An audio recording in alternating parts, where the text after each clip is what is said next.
لباجار نجویل یه سرپیلاتا تنسیوه. فستیوال کاتکرین دابشن پتر کمالگاه کردی بدنن یاسین جبوی نکرنا چندین وینین دیمن کردستانه لسر دیواری هاتنه چکرن جلای تونی سبتا و نبیل الیوسف و رفیق الصلاح لسر دیوار مازی مارکت درست کرینه هر وصا هلکفته که جبو هشیار کرنا خلکی جبرکو اف جاده هاتین یاسین ایکش مترسیترین جاده لباجار نجویل لورا دانانا وان وینا لسر و جاده دهنانه که جبو آرامیا خلکی for this community here in Nashville. لنشویل جبو کردان کو نفوسا هری قلبالغیا کردن امریکایه دورک خوش و دلال آوا بو. جبو من اف پروژه تنه هنجتک بو کو از جیران خو بناسم. نها از دکارم بیجم از جیران خوین کرد گلک حز دکم. The first Kurdish mosque in the country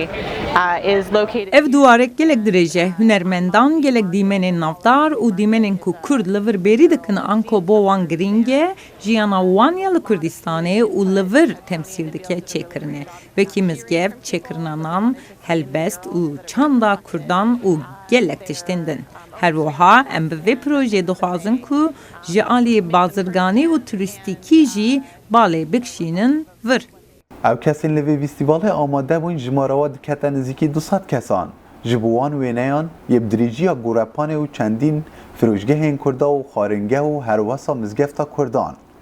لیتونی سبتا آشکرا دکت و دبیجید گوده ماوی دیگل اندامین کمالگاه کردی آخفتی و بوچونا واناور گرتی او شیا پروژه پنج مانگا بوان دابین بکرد ليرة قورو بيما بأصل خاصي هوليرين بأصل أو خاصة أو رسمي بس من قلق جوانا خاصة أو قلات وتاخانا كاني هوليري عينا بيشان دهر با اشتري زور مهم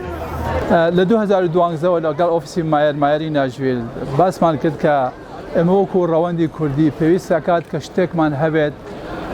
تعبيل رواندي كردي بكات وكو ناوي ستريتك ناوي شارع ويا وكو هيكلك شتك هبت لا يكي لبارك كان ويا وكو ميورالك من هبت كميورال الشيخ امرو سپاس بخوا ميورالك لا شج مانگ زیاتر ایشی لسر دکن تابو ميورال تعبير لا موجوي كردكات ك قلای هولره هر وسا دیگل گشکرنا کمالگاه کردی و کلتور خوب برچاف دکن برای وان وینیان لسر دیواری هات نچکرن و اویج کردستان هاتین دما وان وینیان دبینن هست پیدکن که اول ولات خونه هشیاریه که بوان کسای الوی تاخید جین دما وان وینیان دبینن هست خوشیکا جدا دکن